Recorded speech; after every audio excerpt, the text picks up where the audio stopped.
तुम एक महान पतिव्रता हो, अतः हम तुम्हें एक वर देना चाहते हैं। मांगो, तुम्हें क्या चाहिए?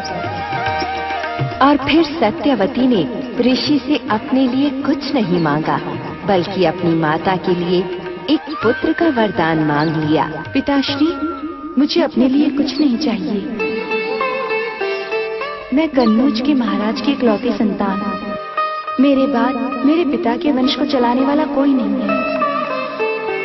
इसीलिए मैं चाहती हूँ कि मेरी माता को आप पुत्रवती होने का वर दें। तुम्हारे विचारों ने हमें प्रभावित किया और हम प्रसन्न भी हैं। तुमने अपने लिए वर न मांगकर यह सिद्ध किया है कि तुम केवल पतिव्रता ही नहीं, एक बहुत अच्छी पुत्री भी हो। हम तुम्हें तुम्हारी मां के लिए ही नहीं, अपितु तुम्हें भी एक पुत्र देने का वरदान देते हैं।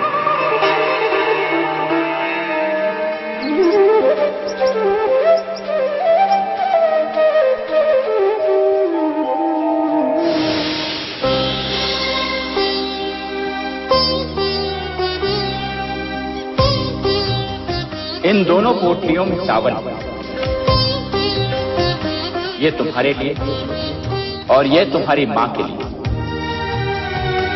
ऋतु स्नान के पश्चात पीपल के वृक्ष की परिक्रमा करते हुए योग्य पुत्रों का ध्यान करके इन चावलों को पकाकर तुम दोनों को ग्रहण करना है। किंतु एक बात ध्यान कि ये चावल तुम दोनों अपने अपने हिस्से के ही ग्रहण करना।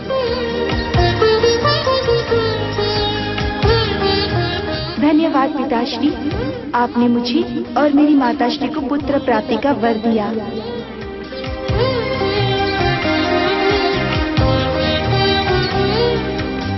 माँ, हम दोनों ऋतु स्नान संपन्न कर चुके हैं। अब पीपल के वृक्ष की परिक्रमा करने के पश्चात अब हमें अपने अपने हिस्से के चावल को ग्रहण करना होगा।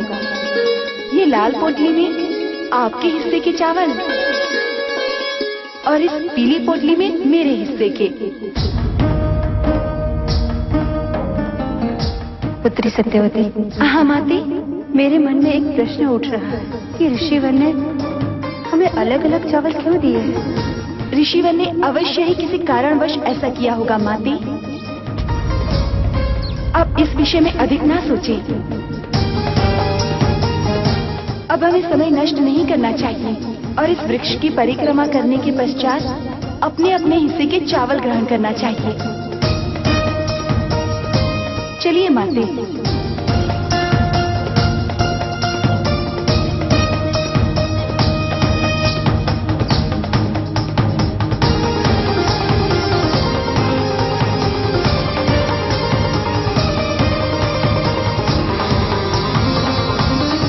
माते, आइए।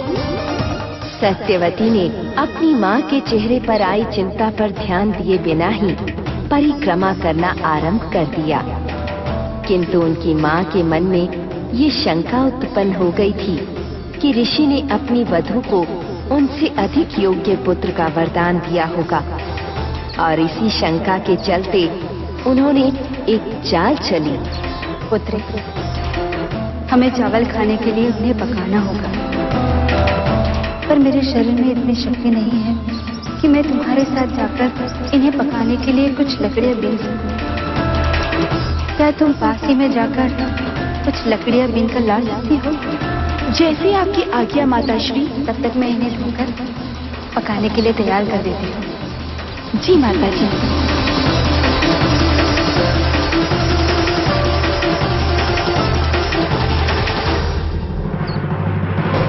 और सत्यवती के वहां से जाते ही उनकी मां ने चावल की पोटली बदल दिए।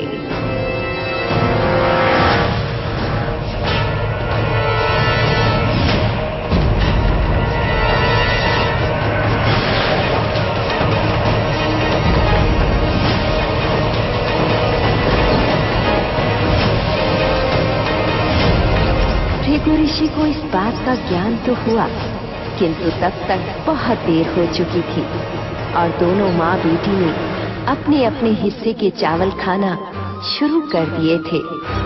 अब वो चाह कर भी उन्हें नहीं रोक सकते थे।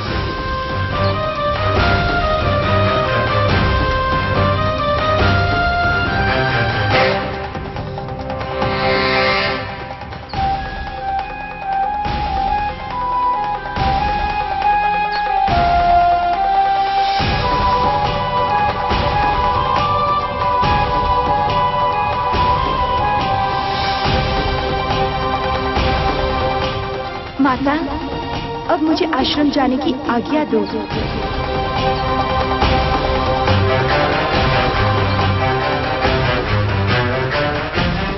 सुखी रहो पुत्री।